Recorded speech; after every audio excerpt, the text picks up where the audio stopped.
Pertama-tama, marilah kita tiada henti-hentinya selalu panjatkan puji syukur kehadirat Allah Subhanahu wa Ta'ala yang telah memberikan banyak kenikmatan pada kita semua, salah satu afiat tanpa halangan suatu apapun.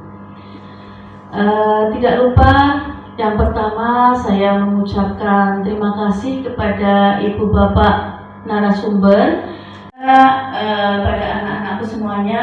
Ibu juga mengucapkan terima kasih atas kesediaannya juga untuk mengikuti acara. Ibu harapkan nanti ya mengikuti acara nanti dengan sampai akhir dengan penuh hikmah ya, dengan serius ya. Karena usia jadi sekarang sudah mulai plus ada minusnya juga. Di situ waktu itu sekolah SPK itu sederajat dengan kalian, okay. Tapi kami langsung seperti ikatan dinas, jadi lulus waktu itu sudah langsung PNS, okay. Tapi kebetulan ada program pendidikan bidan, jadi saya melanjutkan ke program pendidikan bidan desa waktu itu. Jadi bidan desa di Kalisupe. Ada yang rumahnya Kalisupe? Ada ya, mungkin ibunya yang paham sama Bu Nuni, okay. Lahir tahun berapa Mbak? Lahir tahun berapa? Pasinggangan, Pasinggangan Kalibatur. Ada yang di rumahnya Kalibatur? Nggak ada ya. Pejabat tinggi ya, gunung di sana. Ini lewatnya juga depan rumah sakit Banyumas. Karena waktu itu saya megang puskesmas pembantu, jadi terus beli tanah di sana kok betah di sana. Saya mengikuti program dari SPK, kemudian D1 kebidanan. Dulu program pendidikan bidan itu D1, kemudian melanjutkan hukum 4 tahun sekolah di hukum mantan nyeleneh, kemudian sekolah di D3 kebidanan, diploma 3 kebidanan, kemudian D4 kebidanan profesi, dan sekarang ini lagi ambil S2 di Unsud kesehatan masyarakat. Bebas. Kemudian ada poin Mas? Pergaulan. Ini yang namanya bergaul itu pasti anak-anak remaja itu kan dilakukan, nggak cuma anak-anak remaja, semuanya kita hidup di masyarakat itu. Bergaul adalah dimana proses interaksi sosial dengan teman sebaya, keluarga, masyarakat yang membentuk perilaku dan karakter seseorang. Makanya di sini, jika pergaulan kalian baik akan membawa dampak baik juga ke kalian, tapi kalau pergaulannya tidak baik juga akan berdampak ke kalian yang tidak baik. Nah, mana kita bergaul tapi menyimpang dari norma agama, norma sosial, dan kemudian budaya. Contohnya ini seperti seks bebas, mabuk-mabukan, menggunakan narkoba dan lain-lain. Jadi misalkan kalau kalian itu bergaul sama teman, pengaruh dari teman itu juga luar biasa. Kemudian misalkan lingkungan, ada satu tempat misalkan di situ anak-anak mudanya itu sering begadang, apalagi sekarang mainnya HP. Apalagi kalau sekarang ada spot area, mesti kumpul kafe. Contoh nih dulu di KM itu kan bebas, banyak sekali yang nongkrong di situ kalau malam. Nah itu contohnya. Jadi nongkrong pun sekali waktu boleh, tapi tidak boleh untuk terus-terusan karena dampak untuk kurang istirahat, misalkan biasa begadang, itu resikonya besar sekali. Karena tubuh kalian terutama itu adalah masa masih berkembang sampai usia nanti di atas 20 tahun, mentok 25 tahun. Jadi jenengan sudah tidak bisa bertambah tinggi, tapi kalau bertambah lebar masih bisa, ya. Kenapa kalau bertambah lebar masih bisa? Karena makanan, pola makan, aktivitas kurang, akhirnya jadi menggemuk. Biasanya itu kalau kayak seperti saya, ibu-ibu sih bertambahnya lebar sih biasa, karena kita aktivitasnya sudah tidak seperti kalian. Kemudian next, tanda remaja sudah terlibat pergaulan bebas. Ya, tandanya misalkan satu, melanggar aturan. Contoh nih, di rumah kalian pasti diatur sama orang tua, ya betul? Mau pergi harus atau pamit. Kemudian tidak boleh keluar sampai jam 9, terus belajar jam itu pasti ada kan? Nah, itu biasanya kalau anak-anak yang sering melanggar, misalkan nanti jam pokoknya habis sisa harus belajar, nggak mau, malah nyolong-nyolong baca komik, misalkan seperti itu. Melanggar, contoh nih, pulang sekolah, kalian pulangnya jam berapa sih? 3:15. Lah itu harusnya pulang, tapi ternyata ini kok nggak pulang-pulang sampai jam maghrib baru pulang. Bukan masalah apa-apa, pergaulan itu boleh sekali waktu, mungkin ada kegiatan eskul di sekolah, atau mungkin harus diskusi sama teman atau mengerjakan tugas sama teman, pulang telat boleh, tapi harus menghubungi orang tua. Kalian sampai pergi orang tua tidak tahu atau tidak pamit, tidak ngasih tahu, orang tua itu bisa. Okay. Kalau kalian orang lain mau kartu balik kartu, tapi kalian itu anak. Ya, jiwanya seorang ibu, seorang bapak itu ya ada kalian ada di dalamnya. Kalau kalian sampai nggak ada kabar apa luar biasa, apalagi sekarang yang muncul zamannya kayak gini. Jadi kalau tidak ada kabar tentang anak itu mesti orang tua kecewa sekali. Satu contoh nih, berangkat ke sekolah, pamit katanya mau ke sekolah, ternyata nggak sampai di sekolah, tapi ternyata pulang juga tepat waktu. Nah, itu bisa juga terjadi. Akhirnya gurunya itu menghubungi orang tua. Itu betul-betul luar biasa mengecewakan sekali. Karena apa? Sekolah itu penting untuk modal kalian. Jangan sampai kalian itu sekolah hanya untuk main-main sekolah. Kemudian berkumpul di tempat yang mencurigakan. Artinya di sini ada satu wilayah mungkin di masyarakat kayak dulu sih tempat saya masih ada. Jadi kumpul-kumpul, wong wetan bahasane wong blora iki nyangkruk, nggih. Nyangkruk itu kumpul anak-anak muda. Tapi di situ dipakai untuk ya miras lah macam-macam nggih. Lah itu yang kita nggak boleh. Kadang kumpulnya itu yang tidak bisa ini sama dicampur oleh masyarakat yang lain atau orang tua. Yaitu di tempat-tempat khusus yang orang lain tidak bisa melihat. Nah itu kurang bagus karena kita orang dewasa tidak bisa mengawasi kalian. Nah justru ngumpetnya itu ada tanda kutip, ada apa sih? Ini kok anak-anak ngumpet, tidak boleh tahu, kita orang dewasa, masyarakat lain tidak boleh tahu. Karena ada sesuatu yang pasti kegiatan itu tidak baik dan melanggar aturan. Misalkan contoh, kalian coba-coba minum minuman keras gitu, ikut-ikutan atau merokok. Di rumah nggak boleh merokok, di rumah nggak apa, tapi keluar ada merokok. Padahal orang tua itu melarang bukan karena hanya ingin melarang, bukan. Tapi ada efek yang akan kalian terima, yang akan kalian dapatkan dari apa yang dilarang oleh orang tua tadi. Contoh merokok itu akan merusak paru-paru, minuman keras akan merusak fisik ya. Jadi apapun yang diberikan oleh orang tua, aturan yang diberikan oleh orang tua dan lingkungan itu adalah yang terbaik untuk kalian nantinya. Kemudian terlalu terbuka dengan lawan jenis. Artinya ada sekarang kan medsos nih, banyak yang penipuan misalkan, terutama ini yang perempuan diminta untuk begini diikuti. Itu nggak boleh ya. Sekarang itu banyak sekali yang memanfaatkan. Akhirnya satu kejadian nih, ada seorang bapak-bapak ya, ini dikerjai sama anak gadis, dan gadis ini dipasang oleh seseorang untuk mempengaruhi bapak ini supaya bapak ini kredibilitasnya turun. Artinya nama baiknya tercemar.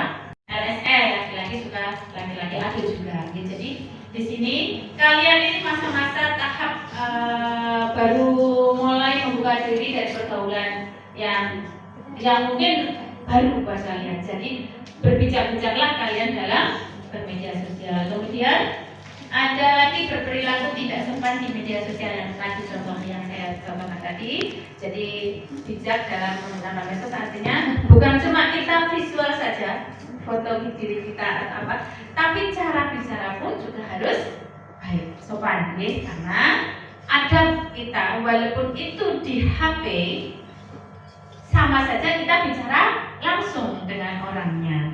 Jadi kalau dengan orang tua seperti apa, kalau dengan anak muda seperti apa, dan dengan teman seperti apa. Karena adab atau adat istiadat kita sebagai orang Timur, orang Indonesia, orang Jawa terutama harus ada unggah-ungguh kalau orang Jawa.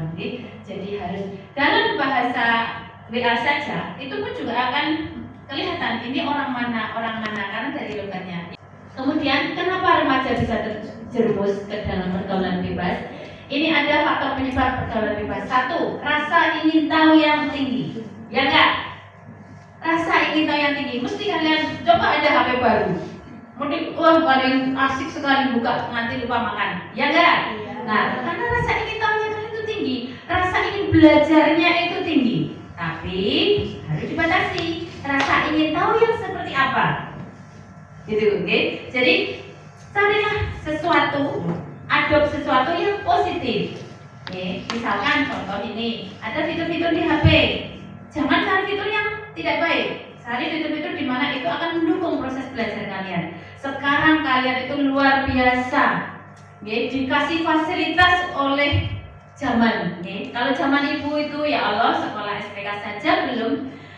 Komputer itu hanya satu di TU, yang masih kotak putih itu, yang masih warnanya juga masih nggak bagus lah ya. Tapi ibu sekarang karena ibu itu harus update, harus ini ya belajar bagaimana caranya itu membuka komputer, membuka laptop, memanfaatkan IT yang sekarang ada, gitu nggih. Tapi cari yang positif. Kalian sekarang kayak ibu nih contoh nih, ibu mau nyari sesuatu pakai ChatGPT, gitu. Kalau ibu nggak bisa seperti itu sayangnya, jadi pakai ChatGPT, pakai yang di HP sekarang ada, di BID juga ada, nggih. Cari di ChatGPT. Ada yang pernah buka ChatGPT? Belum. Gak apa-apa, itu untuk belajar. Tapi maaf, jangan langsung ditentang ya yang ChatGPT itu, karena memang dia bagus, tapi belum tentu benar. Artinya contoh nih, saya pernah mencoba. Saya sekarang lagi membuat tesis untuk bab 1. Buatkan, enak banget perintah ini. Buatkan bab 1 tentang, saya ambil judulnya, dari latar belakang rumusan masalah tujuan. Muncul semua. Terakhir saya berikan daftar pustakanya.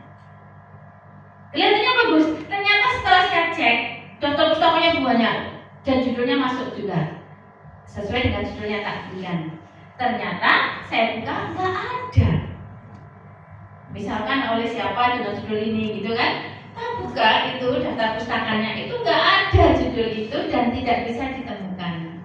Jadi kalau untuk teori mungkin bisa, tapi kalau mereka harus mencari yang lebih mungkin nggak. Jadi berbicara di situ artinya kalau memang mengerjakan sesuatu tidak hanya percaya dengan ChatGPT atau mungkin versi yang lain, saya juga nggak begitu ini gitu. Terus kemudian kalau misalkan kayak saya pakai di situ, saya perbanyak, kemudian saya kelola lagi, kemudian kita pakai para kaset, jadi kita buat supaya itu tulisan kita, bukan ambil adopt dari orang lain. Jadi kalau kita menggunakan AI boleh, tapi harus bijak. Kemudian kurang kasih sayang atau perhatian dari keluarga. Ini satu hal yang sering anak muda memberikan alasan dan itu menyebalkan buat kami orang tua. Ini contoh. Tadi di awal saya bilang kalau mau berangkat sekolah pamit enggak? Pamit. Nah, itu kan aturan. Kemudian seakan-akan anak itu merasa ngapain sih mau ngajak ke atau pamit apa-apa, masa aku belum pamit? Gitu, oke? Jadi dia berusaha untuk melawan, berusaha untuk melanggar apa yang dia orang tua. Kemudian orang tua sibuk. Semua orang tua yang ada di sini bekerja. Ya, bapaknya bekerja, ibunya mungkin bisa bekerja, bisa juga ibu rumah tangga biasa. Atau dalam arti bekerja di sini bukan sebagai pegawai, tapi bisa juga berdagang atau berwira swasta. Nah, karena kita itu bekerja, orang tua mencari nafkah untuk memenuhi kebutuhan kalian, baik kalian mau makan, jajan, sekolah, semuanya. Nah, tapi ada anak ini karena terjerumus dalam pergaulan yang tidak ini, dia ikut-ikutan, dia mengambil yang nggak bagus. Jadi anaknya ada anak tetangga yang nggak pernah pamit, ada anak tetangga yang dia bebas mau kemana saja.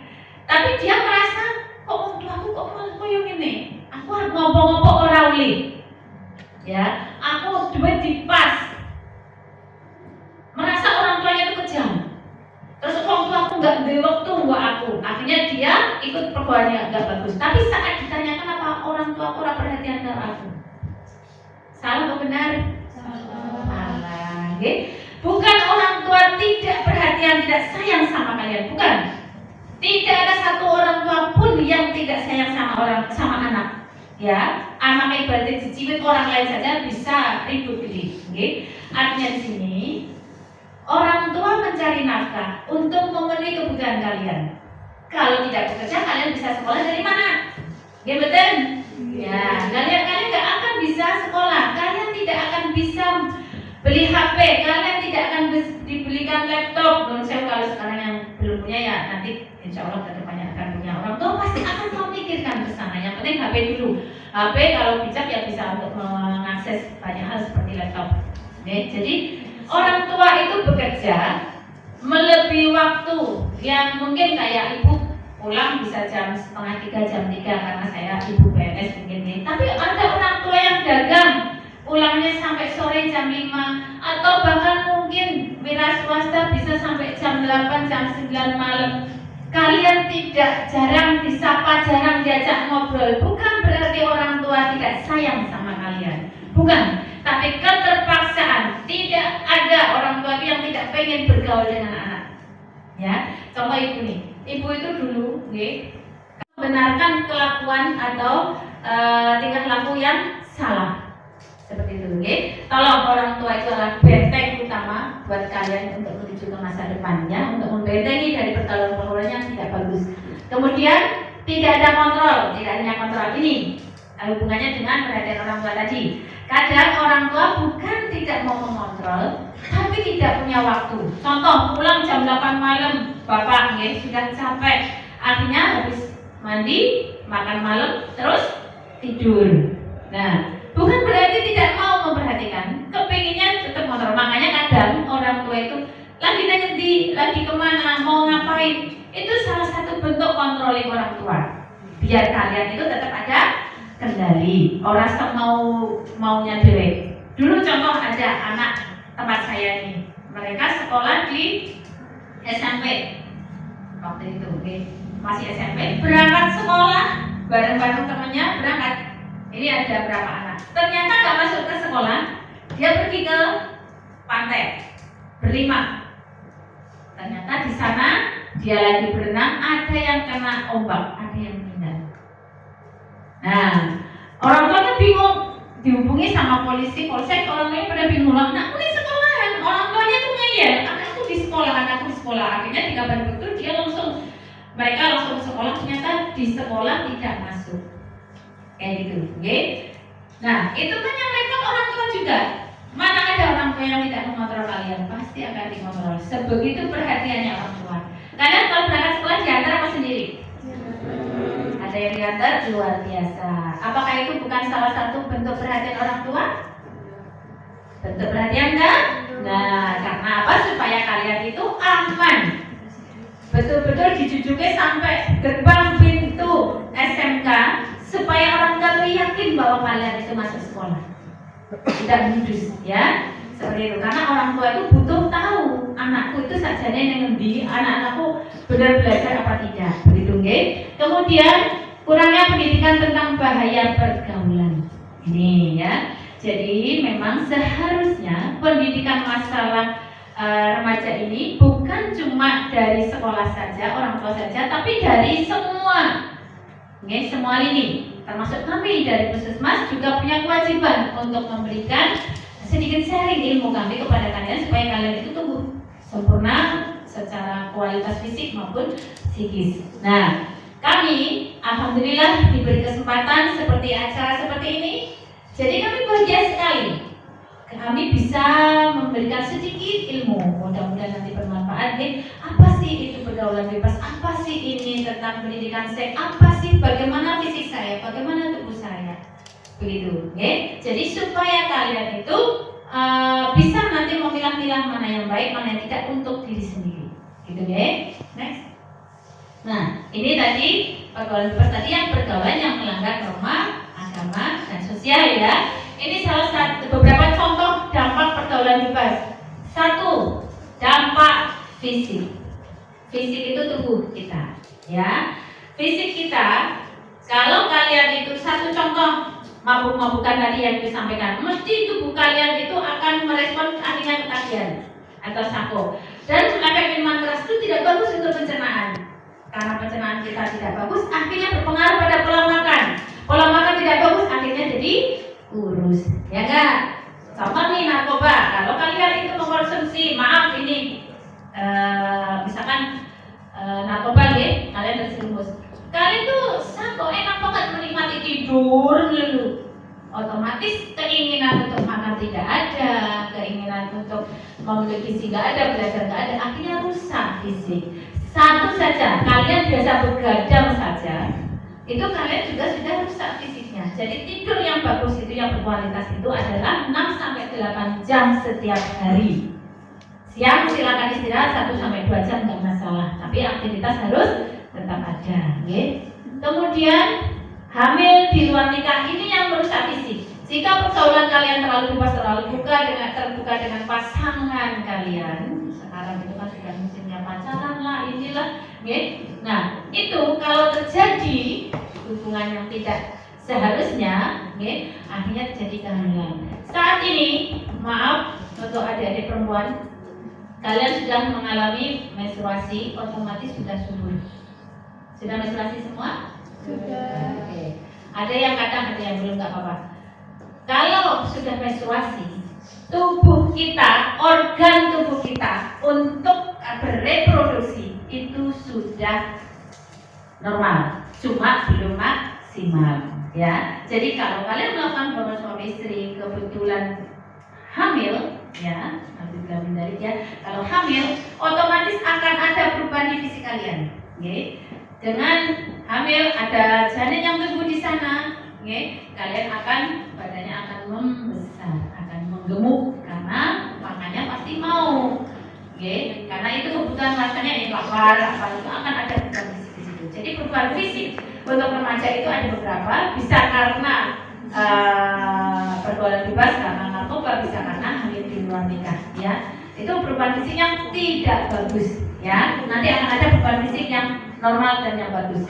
Kemudian tertular penyakit menular seksual atau HIV. Nanti kalau terjadi hubungan seks, ini maaf saya tidak menghadap ke sini saja. Ini untuk perempuan, okay. Ada juga yang laki-laki. Jika berhubungan, makanya jika kalian didekati sama laki-laki atau teman yang megang-megang atau macam-macam atau diajak kemana-mana, jangan pernah mau. Karena ada laki-laki suka sama laki-laki. Apa namanya? Gay. Sekarang kan LGBT ya. Jadi gay itu homoseksual. Jika kalian itu sampai kenal sama mereka, itu kalian tidak akan bisa lepas. Nama infeksi menular seksual itu ada penyakit gonore, ada penyakit sifilis, ya, ada chlamydia, dan yang paling pol ini adalah HIV, kemudian AIDS.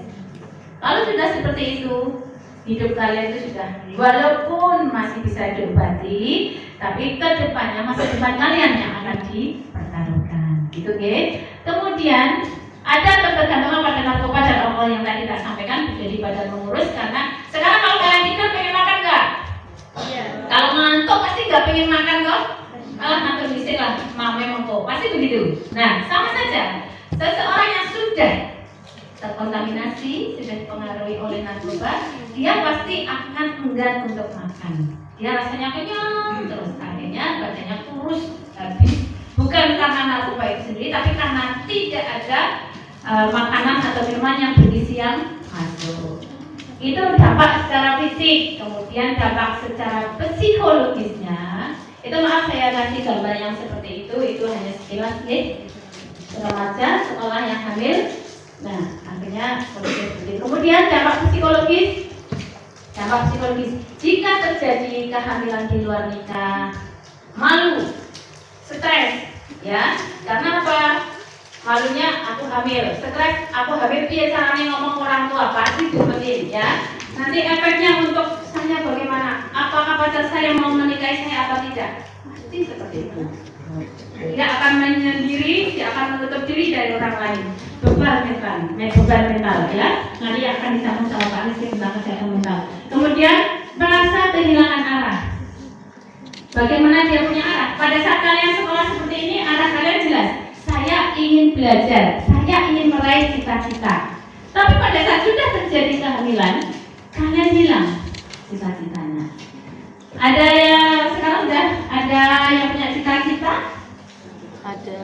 Dulu itu waktu kecil pasti cita-citanya kamu mau jadi apa? Dokter, kenapa harus jadi dokter?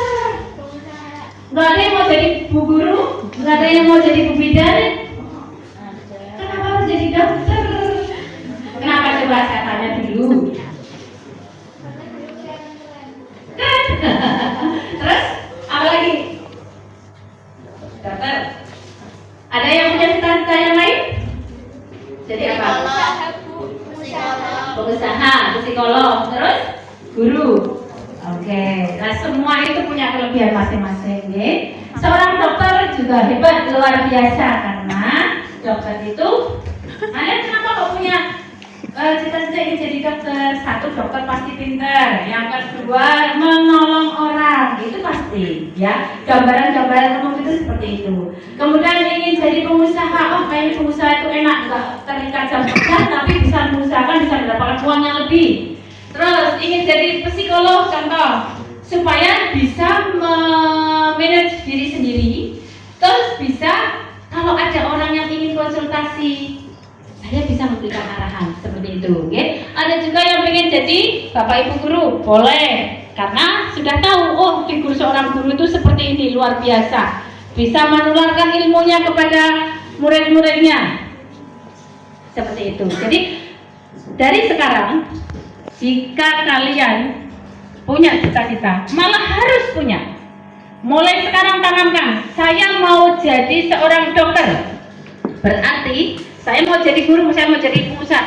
Dari sekarang belajarnya itu harus lebih. Tidak ada orang yang enak-enakan mainan HP akan jadi orang sukses, nggak ada. Tapi kalau anak yang mau berusaha, sekolah rajin apa-apa oke, mengikuti orang tua, sholat rajin, insya Allah cita-cita akan tercapai. Ya, kami contoh nih, maaf, ibu sebagai seorang bidan, dulu itu juga rekoso. Ibu itu masuk ke asrama, di asrama, kalau kalian sih enak sama orang tua, ya. Ibu dulu tuh di asrama, masuk asrama itu umur 15 tahun, ya. Di asrama yang jamnya apa-apa diatur, makan antri, mandi antri, bahkan maaf, saja antri, menyebalkan enggak? Nyetrika antri, serba antri semua, ya. Dan jamnya ditentukan, tidak boleh pulang kalau belum 1 bulan sekali, tidak boleh ditemui oleh keluarga kalau bukan hari Sabtu dan Minggu. Betul-betul di asrama seperti bahasanya, kalau asrama itu kayak di penjara, tapi bukan di penjara. Kalau di penjara bebasnya sama sekali nggak ada, tapi ini di asrama hidup dengan teman sebaya, ya, satu asrama tapi ketat. Setiap hari dikunjungi sama ibu asrama, nanti dicek dari pihak sekolah, juga orang tua juga di ini. Sangunya juga 1 bulan sekali, karena kita pulang hanya sebulan sekali waktu itu, ya. Jadi sangu yang diberikan oleh orang tua itu cukup nggak cukup, harus cukup untuk 1 bulan. Untuk jajannya itu, pengen makanannya itu, pengen beli buku ya dari situ, pengen beli baju pun dari uang itu. Bahkan untuk transport pulang nanti ke orang tua itu juga dari uang itu. Ibaratnya cukup, silakan. Tapi pada saat itu ibu juga iri. Waktu itu ibu tuh sebulan cuma 25.000. Maaf, waktu itu uang masih berharga sekali, ya. Tapi kalian juga harus bijak pada diri sendiri dan orang tua. Walaupun sangunya segitu, jangan merasa lah orang tua aku kecil makanya sangunya akeh, ya. Wajar pikiran seperti itu, sama ibu dulu juga kayak gitu. Tapi setelah itu disadari, oh ya, bapak itu seorang guru yang gajinya nggak seberapa, harus menyekolahkan 3 anak, ya. Jadi akhirnya ibu bisa berpikir cukup nggak cukup, harus cukup, kayak gitu, ya. Kemudian ada dampak psikologisnya tadi, rasa bersalah terus menerus, kemudian menurunnya rasa percaya diri. Jelas pasti kalau kalian sudah terjerumus ke pergaulan bebas, sudah kena narkoba atau sudah hamil, otomatis kalian itu akan malu berhubungan dengan teman atau keluarga atau masyarakat. Ini dampak-dampak yang harus kalian tahu, ya. Next. Kemudian dampak sosial akan dijauhi oleh masyarakat, kemudian dikeluarkan dari sekolah. Nah, kalau kalian nggak bagus, sudah benar-benar kena narkoba, pasti akan ada pihak pemerintah yang akan mengambil kalian untuk dididik di tempat rehabilitasi narkoba. Ya, kalau yang hamil, ya pasti masyarakat itu akan mengucilkan, kalian akan malu untuk berhubungan dengan masyarakat. Bahkan orang tuanya pun akan diomong oleh masyarakat. Lah, kayak walaupun yang salah itu anaknya, tapi orang tua akan kebawa. Tidak peduli dengan nilai agama, mengabaikan ibadah atau norma moral. Anak yang seperti ini pasti sholatnya amburadul. Bisa juga nggak sholat. Semua Islam? Nah, semua beribadah sholat 5 waktu?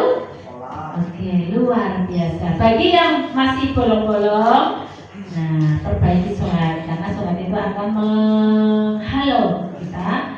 Inna sholatan tanha 'anil fahsya'i wal munkar. Karena sholat itu akan menghindarkan kita dari perbuatan yang munkar. Gitu, guys. Next. Kenapa remaja rentan? Satu, masa remaja adalah masa pencarian jati diri. Tadi Ibu sudah tanya, cita-citanya mau jadi apa? Itu yang dimaksud, ya. Kalau kalian sudah fokus, aku mau jadi Pak Guru, aku harus belajar. Nanti setelah SMK ini, aku mengambil jurusan yang ini. Oleh dulu zamannya Ibu, yang bisa masuk sekolah dokter adalah anak yang dari SMK jurusan IPA. Ya, kalau sekarang kayaknya masih.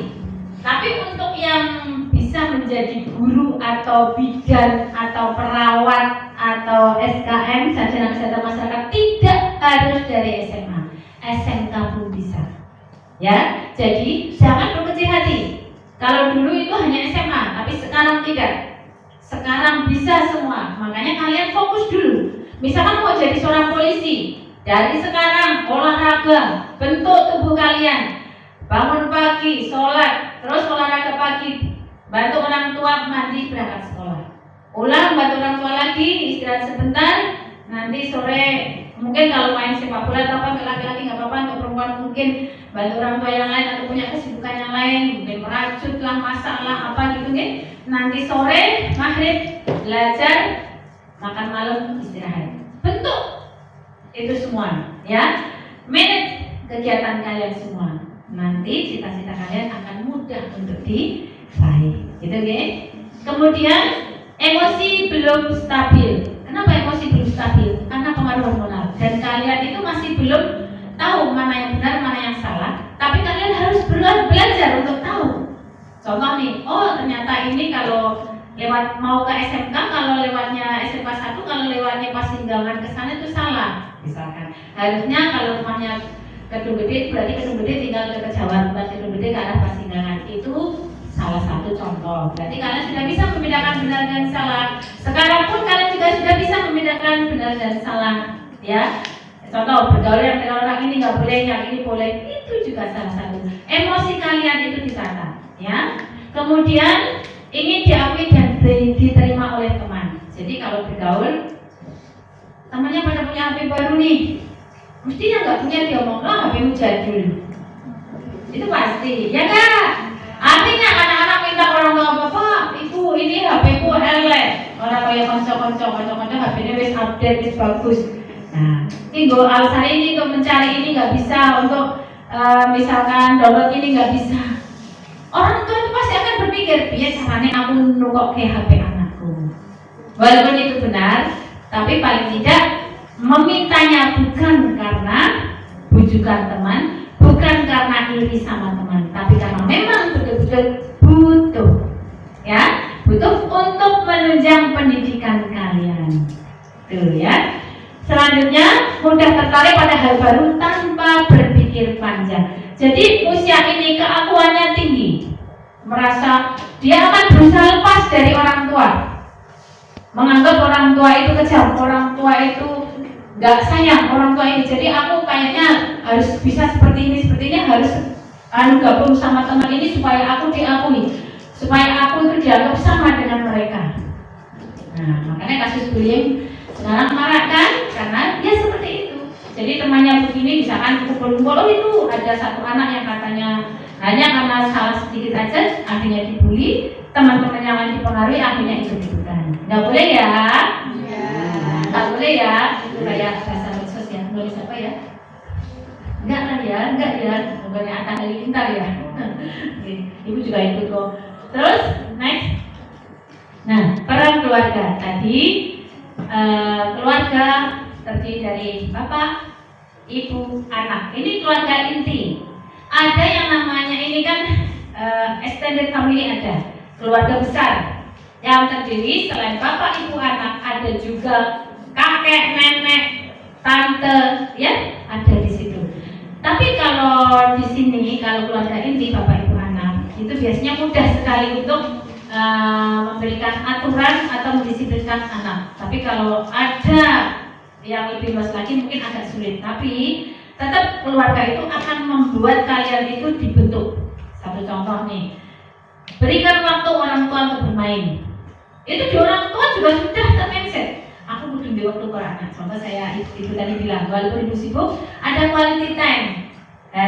Kalau hari libur kita ajak jalan-jalan, kita ajak makan bersama, kita ajak ngobrol, itu di situ. Okay? Nggak ada pokoknya orang tua yang tidak ingin bersama anaknya, orang tua. Kemudian perlu adanya komunikasi yang hangat dengan sering berinteraksi, ya. Satu yang ibu sampaikan, anggaplah orang tua itu tempat segalanya. Kalian punya masalah entah dengan orang tua itu sendiri, entah dengan teman, entah dengan lingkungan, dengan bapak ibu, dengan semuanya. Komunikasikan dengan orang tua, sampaikan, cerita. Kok tadi di sekolah itu kayak gini pak, ini supaya orang tua memberikan solusi, bukan malah diumpetkan. Ya, karena kalau kalian ada masalah, ada istilah anak pola bawa ke perada. Jika kalian melanggar atau berbuat sesuatu, orang tua itu akan kena imbasnya juga. Tadi sudah disampaikan di depan, ya. Jadi komunikasikan. Justru orang tua itu ingin tahu. Misalkan tadi itu bu guru bilang katanya, misalkan ini nggak bisa, ini gimana? Nah, dengan komunikasi itu orang tua akan memberikan solusi semampu mungkin. Tapi kalau tidak bisa, akan mengkomunikasikan. Mungkin kalau masalah dengan bapak ibu guru akan disampaikan juga ke bapak ibu guru, dikomunikasikan dengan teman-teman. Ada solusi supaya kalian tidak ini sama temu bagaimana. Jadi buat orang tua itu nyaman, kalian nyaman dengan komunikasi yang baik. Sampaikan semuanya ke orang tua. Insya Allah orang tua lebih senang. Ya, berarti anaknya mau mendekat. Kalau bapak ibu capek, ya kalian misalkan lagi nggak ngapa-ngapa, bapak ibu dipijiti, dibantu, senang banget, ya, senang. Di tempat tidur masing-masing itu pun pada saat tidur diselimuti, ya. Terus dulu pakai kelambu, digurai itu nih apa, nyamuknya, terus disemprotin tidur, kayak gitu. Tetap ingat terus sampai sekarang, ya. Next. Kemudian peran sekolah mendidik tentang nilai moral dan budi pekerti. Satu contoh hari ini, kalian diberikan seminar yang seperti ini. Itu adalah bentuk perhatian pihak sekolah supaya kalian itu bisa paham, bisa mengerti, bisa mendapatkan masukan tentang pergaulan bebas, kesehatan reproduksi dan lain-lain, ya. Kemudian memberikan ruang konseling. Di sini ada guru BK. Ada. Guru BK-nya kan gak cuma satu kan, ya? Biasanya per jurusan ada kan? Nah, mungkin saat ini banyak sekali yang berpikir anak-anak itu bahwa guru BK itu adalah satu momok yang menakutkan, ya. Padahal guru BK itu singkatan apa sih? Nah, bimbingan dan konseling. Artinya, Bapak Ibu guru yang ada di BK, yang bertanggung jawab di BK di masing-masing jurusan ini, siap memberikan bimbingan kepada kalian, siap memberikan konseling kepada kalian jika kalian itu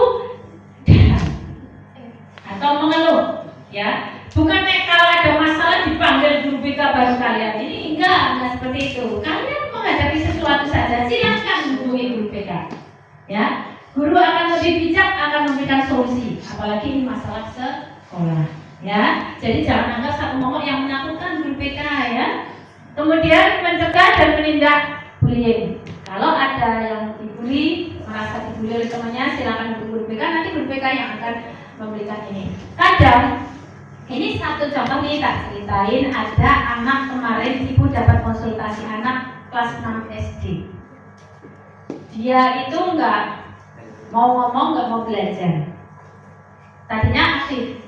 Dia mengidolakan satu sosok guru.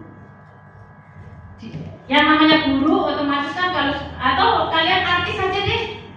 Kalian mengidolakan satu artis pasti akan diikuti gerak-geriknya, ya nggak? Idolakan sosok guru. Kemudian anak ini mungkin karena pendiam, mungkin dia nggak bisa melaksanakan apa. Ibu gurunya yang diidolakan ini ngomong, nyamuk berbakar kok, di bahasa Banyumas tanpa disadari, ya ngomong seperti itu kan ringan ya, ternyata masuk ke dalam pikiran si anak ini. Ternyata itu bu guruku itu nggak mau ini sama aku nggak boleh bergaul sama bu guru itu, aku nggak boleh dekat sama bu guru. Akhirnya anak ini jadi down. Jadi dia akhirnya menarik diri dari pergaulan, tidak mau belajar. Dia bilang, percuma saya belajar, saya juga nggak bisa dekat sama bu guru itu. Gitu. Itu satu contoh. Padahal itu waktu itu bu gurunya itu hanya sekilas ingin memberikan pelajaran lah ke si anak ini supaya mau belajar. Kowe nak belum sinau berarti kowe ora bisa dekat sama bu guru. Maksudnya seperti itu. Tapi yang namanya penerimaan anak kan berbeda. Nah, akhirnya kemarin kami jembatani, kita sampaikan ke guru. Ini orang tua dan anak ini cerita. Ya tadinya diem aja. Akhirnya setelah itu dia cerita bahwa dia begini bisa cerita ke kami. Gitu. Ya, jadi akhirnya kami komunikasikan dengan pihak sekolah. Kemudian ada perbaikan dan ini ibu gurunya yang diidolakan mendekati anak itu kembali, alhamdulillah jadi membaik kondisinya, ya. Jadi seperti itu tanpa kita sadari, kita pun bisa melakukan bullying ke anak tanpa kita sadari. Apa satunya seperti itu, okay? Ambil semua ekstrakurikuler selama kalian mampu untuk membentengi kalian dari pergaulan yang di luar sana, untuk merangsang kalian menjadi lebih aktif, menjadi seorang aktivis. Itu luar biasa. Berarti kalian akan berpikir di luar pemikiran yang kalian dapat di sekolah pada umumnya. Misalkan jadi PNR, otomatis kalian akan, aku harus ikut kegiatan upacara, pada saat upacara di alun-alun aku harus membantu pihak puskesmas untuk ngurusi orang teman-teman kita yang lagi pingsan, gitu kan? Nah, jadi ada pemikiran yang lain. Kalian aktif, otomatis ada kegiatan itu kalian nggak akan sempat mau main, mau kemana-mana, nggak akan sempat berpikir ke sana, ya. Jadilah aktivis di sekolah, jadilah aktivis di masyarakat. Di masyarakat sekarang ada posyandu remaja, ada yang ikut? Ada? Oke, ada yang ikut ya. Nah, itu bisa jadi kader posyandu remaja, bisa ikut di sana, bisa ikut Karang Taruna. Itu adalah tindakan positif yang bisa merangsang kalian dan menghindarkan kalian untuk menjauhi pergaulan yang tidak baik. Next. Kemudian peran teman sebaya, itu yang ilustrasi gambar di atas, itu ada teman karena dia bergaul dengan teman yang baik, dia belajar bersama, membuka internet bareng-bareng untuk belajar bersama, otomatis teman itu akan membawa pengaruh yang baik. Tapi jika kalian bergaul dengan teman yang tidak bagus, akan memberikan pengaruh yang buruk juga. Terus pilih teman yang bisa mendukung kemajuan. Satu contoh, jika kalian punya teman-teman yang punya cita-cita atau teman sebaya yang mungkin bekerja bareng-bareng di PNR atau mungkin kegiatan ekskul yang lain, kalian akan ikut-ikutan, akan ikut. Wes lah, ancaku aktif nih, ancaku buka kayak mudeng ini, akhirnya akan ikut.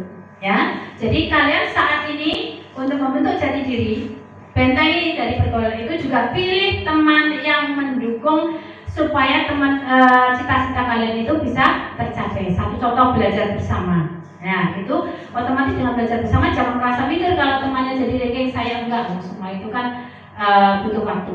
Dan tidak semua yang ranking bisa menjadi sukses nantinya, karena nasib seseorang itu dibentuk bukan cuma dari sekolah saja, tapi dari faktor yang lain juga. Kemudian teman bisa menjaga satu sama lain dari hal buruk. Ilustrasinya dengan bersama-sama satu tim seperti itu akan membuat kalian itu bisa mengerjakan sesuatu pekerjaan itu lebih ringan, ya. Kenapa kok Bapak Ibu guru itu memberikan tugas kelompok? Ya, ada tugas individu, ada kan ya? Kelompok gitu kan? Nah, itu maksudnya kalau kalian itu belajar kelompok jadi satu tim, akan berusaha untuk membagi pekerjaan dengan teman yang lain. Satu tim 5 orang, oh kamu bagian ini, kamu bagian ini. Sudah melatih untuk berbagi pekerjaan. Yang kedua, melatih untuk ada pasor kalau bahasa Jawanya itu melatih untuk mengerti orang lain, mengerti teman. Temannya kesusahan belum bisa menyelesaikan, dibantu. Itu tujuannya, ya. Ada tim di situ yang akan berusaha untuk membantu untuk memecahkan masalah, ya. Next, Mbak. Nah, strategi pencegahan itu ada edukasi, belajar berkata tidak. Jika kalian satu teman ini kumpul-kumpul anak laki-laki semua, kemudian ada yang bawa rokok, walaupun itu bentuknya apa ya, yang asapnya tebal itu, ya. Nah, itu baunya harum, tapi jangan salah, apapun entah itu rokok entah vape, itu tetap berpengaruh pada paru-paru. Kenapa? Yang kalian bisa itu apa? Asap. Kalau rokok itu kering, dia dihisap bentuknya asap, akan menimbulkan bercak flek di paru-paru. Tapi kalau vape bentuknya apa? Cairan kan? Cairan dijadikan asap, kemudian masuk ke tubuh kita, akan jadi cairan juga yang akan mendap di paru-paru. Jadi resiko sebenarnya lebih tinggi yang vape. Tapi selalu dialihkan demi promosi, katanya justru yang paling aman adalah vape. Tidak ada. Pokoknya yang namanya merokok itu tidak ada yang baik. Sekarang asap rokok sama asap vape itu lebih pekat asap vape, walaupun harum baunya, ya kan? Tapi itu sama-sama tidak boleh. Sekarang saja untuk kesehatan lingkungan tidak boleh membakar sampah sembarangan. Itu sudah ada aturannya, ya. Itu kalau jenengan misalkan bakar sampah mesti ambune pas mulek-mulek ya. Terus di sawah-sawah itu kadang bakari dami, itu juga sampai jalan kita itu sampai nggak kelihatan itu lewat karena apa? Ada polusi asap di situ, ya. Jadi kalau misalkan ada yang ngajak, ayo rokok, ayo begini, harus berani bilang tidak. Diajak keluar malam, ayo keluar malam dulunya ini. Merasakan aku neraka orang tua mau ragal yang ramai. Mana aku ramai, aku mau di kantor sekolahan. Jangan takut, bilang aja tidak. Peluang dengan hal-hal yang positif dengan olahraga, beraktivitas sebagai aktivis, kemudian berkesenian, kemudian berani bertanggung jawab atas pilihan. Nah, berani bertanggung jawab atas pilihan ini berarti kalau kalian menentukan, contoh ini aja, aku mau masuk sekolah di SMK 1 Banyumas, aku ambil jurusan ini. Nah, fokus di jurusan itu. Berarti kalian kalau ditanya orang, kenapa kok milih jurusan apa perkantoran misalnya ya? Kenapa kok milih perkantoran? Kenapa kok memilih multimedia? Di situ kalian punya alasan pada diri sendiri dan orang tua. Dengan saya ambil jurusan itu, saya ingin tahu, misalkan di multimedia, saya nanti setelah lulus SMK, saya ingin melanjutkan ke jenjang yang lebih tinggi, sekolah IT, kayak gitu. Nah, maksudnya seperti itu supaya terarah semuanya, ya. Next. Pentingnya pendidikan seksual. Maaf, pendidikan seksual itu bukan pornografi ya. Ambil positifnya. Jadi bisa mengenal fungsi tubuh, batasan, bahasa, pelecehan, dan membantu remaja memahami pentingnya menjaga diri. Next. Perubahan fisik psikologis pada remaja. Ini kalian sudah SMA, otomatis sudah mengalami masa pubertas, yaitu masa di mana untuk orang anak perempuan akan muncul, maaf ya, ambil yang positif ya, ibu menerangkan supaya kalian tahu. Pubertas perempuan ditandai dengan tumbuhnya payudara, menstruasi, dan tumbuhnya rambut, ya, di ketiak, di kemaluan. Kemudian untuk laki-laki muncul apa ini? Sabun. Terus suara membesar, berat, ya. Kemudian akan adanya peningkatan hormon emosi dan psikologis, kemudian perkembangan identitas dan peningkatan rasa ingin tahu tentang seksualitas. Next. Nah, ini sistem reproduksi. Kita jelasin ya, nggak apa-apa? Tapi yang positif ya. Oke. Ini kesehatan reproduksi untuk anak laki-laki. Punya semua? Punya. Lalu kan tanya, punya semua? Punya. Alhamdulillah. Sudah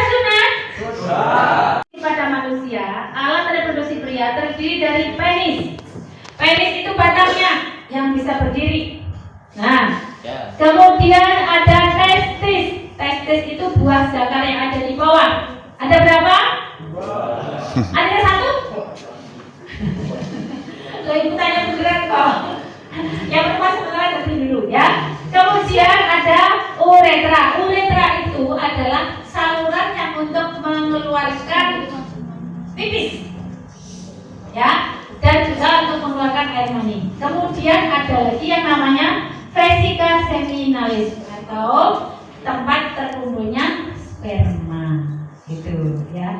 Maaf, ada yang sudah mimpi basah? Sudah. Ada yang belum? Sudah semua pasti. Ya. Kemudian next, ini untuk alat reproduksi manusia perempuan. Ya. Ini kalau yang atas itu gambar animasi. Jadi kalau ibu berdiri seperti ini, itu ya.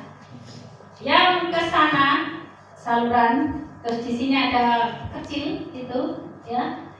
Yang kanan kiri blondo bunder itu adalah ovarium. Ovarium itu adalah tempat untuk memproduksi ovum. Ovum itu sel telur, ya. Kemudian salurannya yang ke itu kanan kiri itu adalah untuk mengalirkan nanti namanya itu salping ya atau tuba fallopi. Di situ nanti untuk jalan keluarnya ovum. Ya. Nah di situ. Kemudian yang tengah enggak ada pointer sih. Yang tengah itu yang tengah warnanya yang kanan kiri hitam atas hitam itu yang tengah itu adalah rahim. Ya. Kemudian di bawah rahim yang bawah itu yang kayak pintu buka itu adalah dia untuk membuka namanya porsium. Ya, dia mulut rahim. Jika ada orang bersalin sering dengarkan buka piro, pembukaan berapa, itu yang diperiksa sama Bu Bidan. Jadi tangan Bu Bidan masuk sampai ke sana. Ya, itu mulut rahim di situ. Kemudian setelah mulut rahim ada rongga lagi, itulah namanya vagina. Vagina itu saluran. Hanya bahasa kalau kita bahasa Indonesia liang segala. Dia hanya saluran hanya seperti gua. Makanya kalau orang dulu bilang gua gerbo. Jadi dia seperti lorong saja yang dipakai untuk hubungan suami istri nantinya. Jadi di situ nggak ada apa-apanya. Kemudian di bawahnya lagi yang paling bawah dari gambar atas itu adalah kelamin luar. Nah, di sini ibu akan menjelaskan supaya kalian itu tahu semua. Jika ini sudah menstruasi berarti sudah matang, sudah bereproduksi. Dari menstruasi bulan ini sampai ke menstruasi bulan depan, itu kalian akan mengalami masa subur 1 minggu. Ya, tapi bukan berarti yang lain tidak subur. Masa subur itulah masa di mana membentuk sel telur. Sel telur selama siklus satu siklus menstruasi hanya terbentuk 1 sel telur. Ya, tapi kalau sperma yang dimiliki oleh laki-laki itu miliaran. Jadi kalau masuk ke dalam tubuh seorang perempuan subur dan ada ovum, sel sperma ini akan masuk, terus akan masuk ke rahim, akan masuk ke salpin, akan menemui ovumnya dia kanan kiri bunder itu. Di situ akan terjadi konsepsi atau pembuahan. Setelah terjadi pembuahan akan keluar 1 minggu kemudian dan nempel berkembang di rahim. Nah, sperma hidup di dalam tubuh perempuan 2 kali 24 jam atau 48 jam. Itu. Sedangkan sel telur perempuan hanya hidup 1 kali 24 jam. Tapi karena ini banyak, dia bisa nanti kalau ada sel telur bisa dibuahi. Kayak gitu. Itu sekilas. Nah, untuk menjaga kelamin kalian tetap sehat, 1, untuk anak laki-laki harus sunat. Ya. Terus kalian nek pipis cepok enggak? Enggak di bawah pohon, ipit gitu toh, ya. Nah, nggak boleh ya. Jadi kalau kalian pipis harus cebok. Ibu nggak mau salah di sini karena di sini kalian belajar. Kalau cebok, lehernya kulitnya luar diturunin supaya kelihatan lehernya, terutama kalau mandi. Bersihkan lehernya, leher kepala penis. Karena di bawah situ nanti akan banyak kotoran. Kenapa kok suruh sunat? Kotoran itu adalah bakteri, parasit banyak sekali. Jika pada saat kalian tidak ereksi itu pegangan. Ya, pada saat kalian lemas itu tertutup sama kulitnya. Tapi pada saat kalian tegang bangun tidur, kulitnya ke belakang kan? Nah, ini nanti di bawah sini kalau tidak dibersihkan, kalau suami istri itu nanti akan kalau masuk ke perempuan akan meninggalkan kotoran di situ. Parasit akan tumbuh di dalam vagina, akan berpengaruh pada kesuburan perempuan dan akan berpengaruh pada tumbuh kembali janin nantinya. Gitu, ya. Jadi dibersihkan.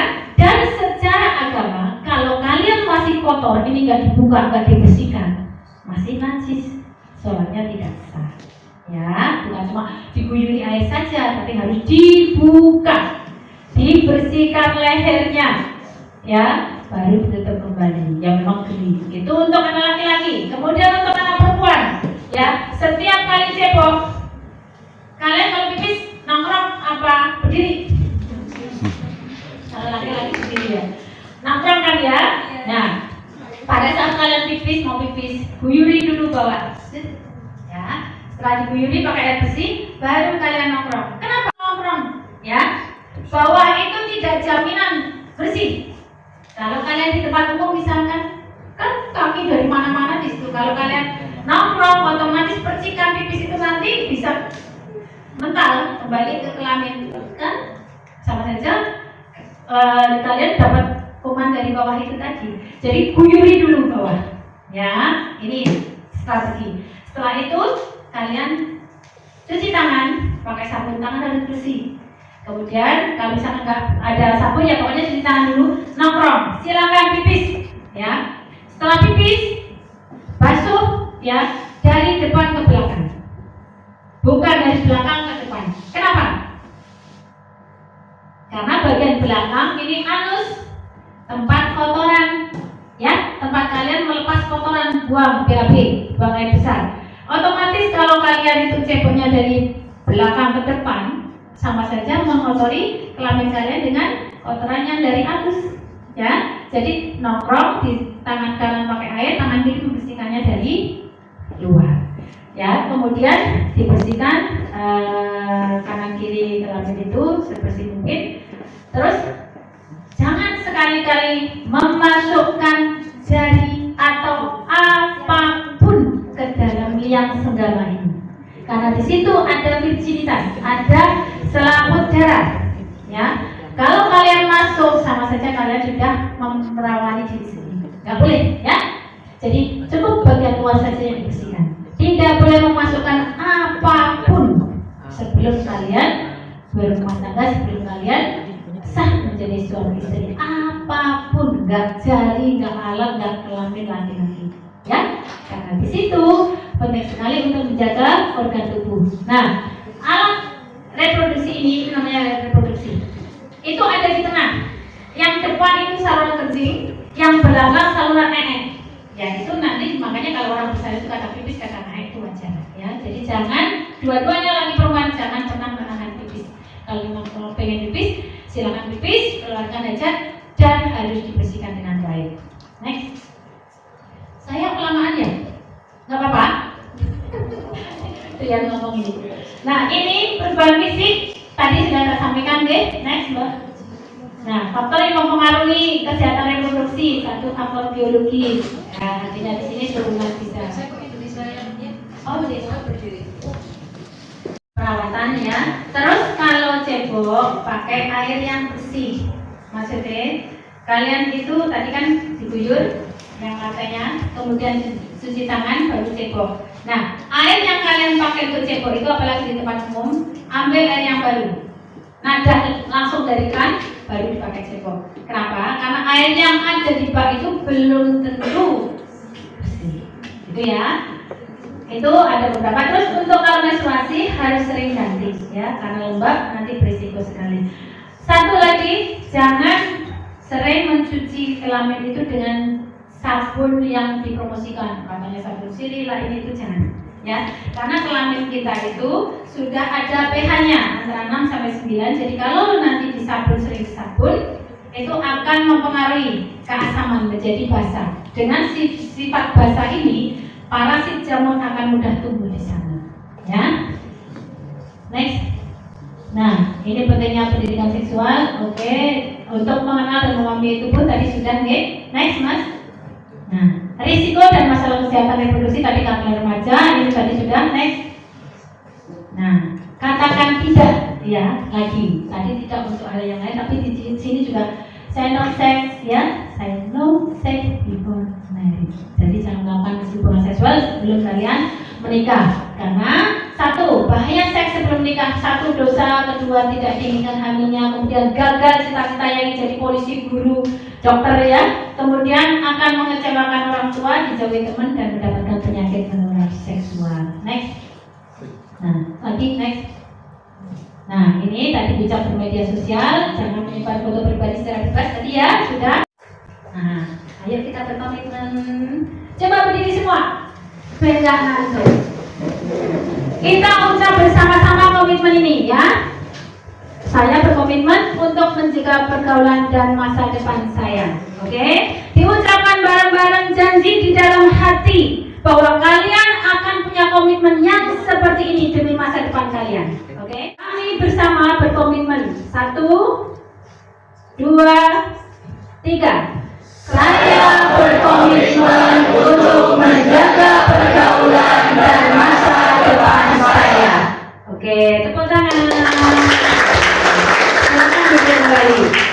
Komitmen itu harus kalian pegang untuk supaya kalian kedepannya itu berhasil menjadi orang yang sukses. Amin. Next. Nah, remaja yang hebat bukan yang mengikuti tren, tapi remaja yang hebat adalah yang menjaga diri dan memikirkan masa depan. Itu tadi dari Ibu, semoga bermanfaat. Mohon maaf jika ada tutur kata Ibu yang tidak berkenan, Ibu mohon maaf. Akhir kata, wassalamualaikum warahmatullahi wabarakatuh.